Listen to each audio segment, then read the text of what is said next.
Corona दुनिया में दूसरी बड़ी आफत बनकर आया है। लोग कोरोना से तो जंग जीत रहे हैं, लेकिन कोरोना के बाद होने वाली जो बीमारियां हैं उसमें आकर कहीं ना कहीं हार जाते हैं।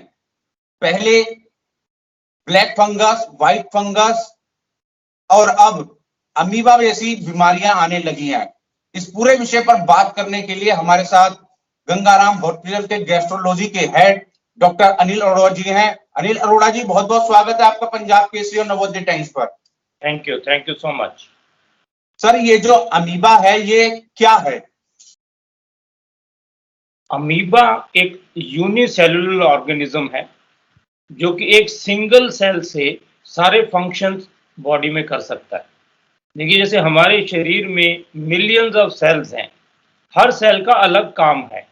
आंख की सेल का काम है देखना, नाक की सेल का काम है स्मेल करना, स्केल मसल्स का काम है चलना, और सेंसरी सिस्टम का काम होता है कि उसको सेंस करना। जबकि ये एक ऐसा ऑर्गेनिज्म है जो कि सबसे पहले डेवलप हुआ, जिसको अमीबा कहते हैं, और अभी तक एक सिंगल सेल सारे काम कर सकती है। ये एक्सक्रीशन कर सकती है, एब्जॉर्प्शन कर सकती है, मोटिलिटी कर सकती है, खाना खा सकती है और रिप्रोड्यूस कर सकती है। तो ये काफ़ी सदियों से चला आ रहा है और जो ह्यूमन बींग्स पर रहता है। तो जब भी बॉडी का इम्यून सिस्टम कमज़ोर हो और जब भी आप कंटेमिनेटेड पानी लेंगे या दूषित पानी पिएंगे तो ये इंटेस्टाइन्स में चला जाता है। इसको बोलते हैं dysentery, amoebic dysentery. In fact 10% of the population, 10% जो हिंदुस्तान के पॉपुलेशन है उसको ये रेगुलरली इन्फेक्शन होता रहता है because of contaminated food and water. ये डेवलप्ड कंट्रीज में जहाँ पानी स्वच्छ है, अच्छे फिल्टर लगे होते हैं और दूषित नहीं होता है, एनवायरनमेंट वहाँ कम होता है।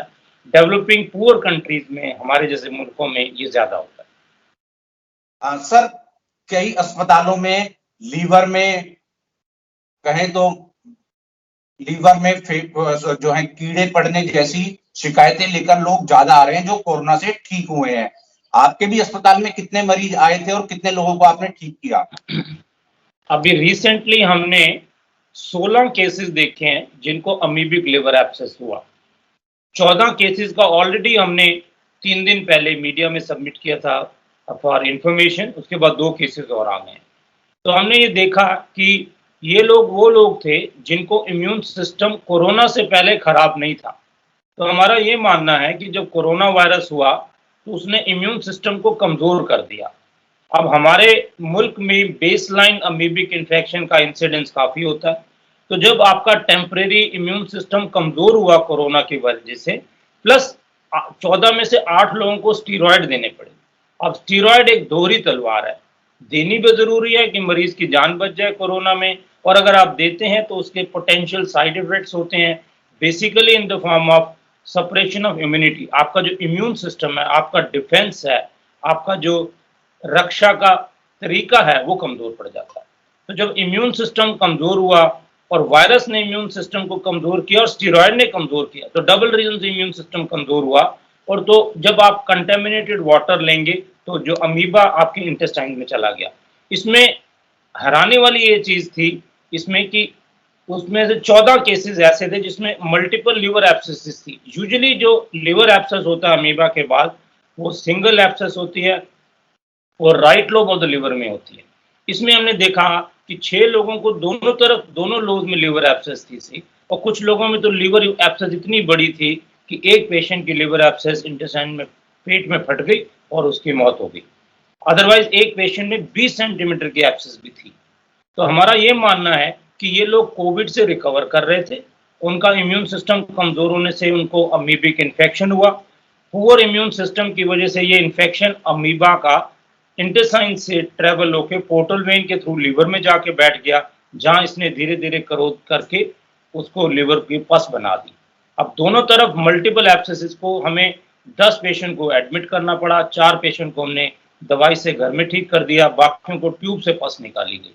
एक पेशेंट को अनफॉर्चुनेटली बहुत सीवियर इन्फेक्शन था, उसको इंटेस्टाइन से भी ब्लीडिंग हो रही थी, पेट में भी पस थी और उसको हम नहीं बचा सके। सर, एक शिकायतें और आ रही हैं, ये इस बीमारी में जो लीवर के दोनों हिस्से हैं उसमें काफी ज्यादा मवाद बन रहा है, मवाद से या फिर भरे हुए हैं। इसके पीछे कारण क्या है, मवाद बनने का कारण? देखिए, जब आप समझिए जैसे एक लकड़ी फ्रेश पे जब दीमक बैठ जाएगी, तो दीमक के लिए लकड़ी एक न्यूट्रिशन है। अमीबा को भी सर्वाइव करने के लिए न्यूट्रिशन चाहिए। लिवर से अच्छी जगह उसको नहीं मिलेगी न्यूट्रिशन के लिए। Liver is full of proteins, बहुत अभंग अंग है शरीर का। तो जब पोर्टल वेन के थ्रू अमीबा जाके लिवर में बैठ जाता है, तो धीरे धीरे जैसे एक चूहा अपना बिल बना के मिट्टी को कुरेदता रहता है, तो ये लिवर को कुरेद के उसमें इन्फेक्शन कर देता है, जिसमें बॉडी रिस्पॉन्ड करके पस बनाती है। तो जो नेक्रोटिक टिश्यू होता है, जो डेड टिश्यू होता है, या इम्यून सिस्टम का रिस्पॉन्स होता है, और जो अमीबा किल हो जाता है, तीनों के मिश्रण से पस बन जाती है। क्योंकि इस दौरान मरीज ये सोच रहे थे कि उनको कोरोना की वजह से फीवर चल रहा है, या कुछ लोगों का डायग्नोसिस लेट होता है, या इम्यून सिस्टम की वजह से अमीबा फास्ट उसको ग्रो कर गया, उसने पस बना दी, तो काफ़ी ज़्यादा मात्रा में पस मिली। तो हमें बड़ी अजीब चीज़ लगी कि दोनों केसेस में अमीबिक एब्सेस दोनों लोब्स में थी लिवर के, और बड़े-बड़े गोले थे लिवर के पास के, which is very unusual in amoebic liver abscess. Sir, जो लोग आए थे आपके पास उनकी उम्र क्या थी? कितनी से कितनी उम्र तक के थे? और अमीबा क्या किसी को भी हो सकता है? देखिए, जो हमारे पास पेशेंट आए थे, वो 2 डिफरेंट टाइप के पेशेंट हमारे पास आए, टोटल 14 पेशेंट आए, जिनकी एज रेंज थी 28 साल से लेके 72 साल तक। ये इन सारे सारे डिफरेंट एज ग्रुप में पेशेंट आए। सबको पहले कोरोना हुआ, ऑन एन एवरेज 3 हफ्ते के बाद इनको लिवर में पस बनी। सर, ये कोविड के बाद आखिर इतना जो परेशानी है वो क्यों हो रही है मरीजों को? कोविड के बाद डिफरेंट रीजंस हैं, सीवियरिटी के हिसाब से, आपके इम्यून सिस्टम के हिसाब से, आपका न्यूट्रिशन के हिसाब से, नीड फॉर हॉस्पिटलाइजेशन के हिसाब से डिफरेंट आफ्टर इफेक्ट्स होते हैं। हमारी अपनी अस्पताल में हमने बहुत सारे केसेस म्यूकर माइकोसिस के, ब्लैक फंगस के रिपोर्ट किए हैं, कुछ केसेस हमने वाइट फंगस के रिपोर्ट किए हैं, कुछ केसेस हमने इंटेस्टाइनल गैंग्रीन के रिपोर्ट किए हैं, स्ट्रोक के रिपोर्ट किए हैं। तो ये एक ऐसा वायरस है जिसने पूरे शरीर में तबाही मचाई है, कोरोना के टाइम और कोरोना के बाद। जब एक बार इम्यून सिस्टम आपका हाइपर एक्टिव हो जाता है, या इम्यून इसके जो कंपोनेंट्स हैं, जो वायरस सिस्टम के जो इम्यून सिस्टम को स्टिमुलेट करते रहते हैं, तो जगह जगह जाके, क्योंकि ब्लड तो हर जगह जाएगा, हार्ट में, ब्लड लंग्स में, ब्रेन में, किडनीज में, ब्लड वेसल्स में, जहाँ जहाँ जाता है वहाँ वहाँ अलग सिस्टम्स होते हैं। क्योंकि हम सिर्फ गैस्ट्रोएंटरोलॉजी से डील करते हैं, तो हमारे पास white fungus, black fungus, liver problem, और ये amoebic infection, amoebic liver abscess हमें काफ़ी ज़्यादा देखने को मिला है। तो पर्पस ये था कि अगर हम इनको ऑर्गेनाइज करके ये अवेयरनेस बढ़ा सकें कि जब भी किसी को फीवर हो या लिवर वाली साइड पे दर्द हो, तो एक तुरंत अल्ट्रासाउंड करा लीजिए। अगर अल्ट्रासाउंड में लिवर एब्सेस है, उसको हम टाइम पे मेट्रोनाइट्रोजल थेरेपी से ट्रीट कर लें, तो उसका तकलीफ बढ़ने से रुक जाएगी, नंबर ऑफ एब्सेसेस बढ़ेंगे नहीं, टाइम पे अगर दवाई दे देंगे तो हॉस्पिटलाइजेशन की ज़रूरत नहीं पड़ेगी, और लिवर से ट्यूब डाल के पस निकालने की ज़रूरत नहीं पड़ेगी। सर, इस बीमारी के आपने लक्षण बताए, क्या कुछ और लक्षण होते हैं जिससे इस बीमारी को पहचाना जा सके? क्योंकि कोरोना के बाद बहुत से लोग ठीक हुए हैं और इस अमीबा जैसी खतरनाक बीमारी को पढ़कर लोगों में जो है एक डर का माहौल भी है। देखिए, अमीबा तो खतरनाक नहीं होता, और अगर ये फैल जाता है तब खतरा पैदा कर सकता है। देखिए, ये वो पेशेंट है जो इनसे रिकवर हुए। नॉर्मली भी अमीबिक लिवर एब्सेस होते हैं, जितने इसमें रिस्क नहीं होता, पर जब ये रिस्क होता है तो फिर अमीबा से आप कोरोना से पहले रिकवर कर रहे हैं, फिर आपको अमीबिक इन्फेक्शन हो गया, फिर उसके बाद अमीबिक इन्फेक्शन दोनों लोब्स में हो गया और बड़े-बड़े एब्सेस हो गए, हॉस्पिटलाइजेशन की ज़रूरत पड़ी। सारा का सारा प्रिवेंटेबल है, अगर आप इस मामले को उसको अपने ज़हन में रखें कि जब भी फीवर हो, डिस्कम्फर्ट हो पेट में, तुरंत डॉक्टर से मिलिए। डॉक्टर्स के लिए भी जाना ज़रूरी है कि अगर ऐसी कोई बीमारी है, तो अल्ट्रासाउंड में अगर लिवर एब्सेस का अंदेशा है, तो तुरंत ट्रीटमेंट शुरू करें। जैसे ही ट्रीटमेंट शुरू करेंगे तो तकलीफ बढ़ेगी नहीं, लिवर एब्सेस काबू आ जाएगी, हॉस्पिटलाइजेशन की ज़रूरत नहीं पड़ेगी और उसके कॉम्प्लिकेशन नहीं होंगे। यानी समय पर अगर बीमारी का पता चल जाए तो इलाज संभव है इसका। हाँ जी, बिल्कुल सही कहा आपने। सर, जिस एक मरीज की मौत हुई थी उसको अमीबा के अलावा क्या कुछ और बीमारी थी या क्या कारण थे कि उसकी मौत हो गई? उसकी इतनी बड़ी-बड़ी एब्सेसिस थी लिवर की, लिवर से फट के बाहर इंटेस्टाइन में चली गई थी। इंटेस्टाइन के अंदर भी जो इस अमीबा था वो एक्टिव था, ब्लीडिंग हो रही थी, और उसके बाद बॉडी में अमीबा के इन्फेक्शन के फैलने की वजह से ये कोविड से रिकवर हो रहा था पेशेंट। तो कोविड की problem plus disseminated amoebic infection की वजह से एक बीमारी होती है, उसको बोलते हैं डीआईसी, डिसेमिनेटेड इंट्रावेस्कुलर कोआगुलेशन। उसमें जगह-जगह ब्लीडिंग हो रही थी। तो हमने इंटेस्टाइन भी चेक की, उसको ब्लड ट्रांसफ्यूजन भी दिया, पर इन्फेक्शन इतना फैल चुका था कि unfortunately we could not save. Sir, इस बीमारी के जो आपने लक्षण तो बता दिए, कुछ बचाव के उपाय भी हैं कि इससे बचा जा सके? यस, अगर देखिए आप स्वच्छ पानी पिएंगे, फिल्टर करके पानी पिएंगे, खाना खाने से पहले हाथ धो लेंगे, कंटामिनेटेड पानी ना लें। जब भी आपको शक हो बाहर निकल के कि पानी साफ नहीं है, तो पानी की जगह आप लिम्का ले लीजिए, कोक ले लो, फ्रूट जूस ले लो, एप्पल जूस ले लो, घर से पानी लेके जाइए। तो जहां आपको डाउट हुआ कि पानी साफ नहीं है या सलाद ऐसा कटा हुआ है जिसमें इन्फेक्शन का रिस्क है, तो ये 100% प्रिवेंटेबल डिजीज है। जैसे मैंने बताया कि बाहर के मुल्कों में ये इन्फेक्शन ज़्यादा नहीं होता। इसको डब्ल्यूएचओ ने एक नेग्लेक्टेड ट्रॉपिकल डिजीज का नाम दिया है। ये सिर्फ ट्रॉपिकल कंट्रीज में होता है। जो टोटली प्रिवेंटेबल है, सिंपल सफाई से। हर बार खाना खाने से पहले हाथ धो लें, पानी का ग्लास साफ होना चाहिए। अगर कोई आपको डाउट है कि इसमें पानी इन्फेक्टेड है या कंटेमिनेटेड है या स्मेल आ रही है या कलर देखने में ठीक नहीं, तो उसका उपयोग मत कीजिए। बेहतर है कि जब भी पॉसिबल हो अपने साथ पानी ले जाइए। घर से पानी पी के जाओ, घर में आके पानी पियो। अगर बहुत प्यास लगती है और कोई उपाय नहीं है, it is better to take other liquids like चाय ले लीजिए, लिम्का ले लो, एप्पल टैपल, फ्रूटी, कुछ भी ड्रिंक ले सकते हैं। सर, एक चीज मैं आपसे समझना चाहूंगा कि स्टेरॉइड जो है कोरोना के मरीज की जान बचाने के लिए होता है, लेकिन अधिकतर बीमारियां देखी गई हैं, चाहे ब्लैक फंगस हो, व्हाइट फंगस हो या फिर हड्डियों का गलना हो और ये अमीबा, कि अत्यधिक स्टेरॉइड की मात्रा लेने से हो गया ये। तो आखिर स्टेरॉइड क्यों दिया जाता है सर?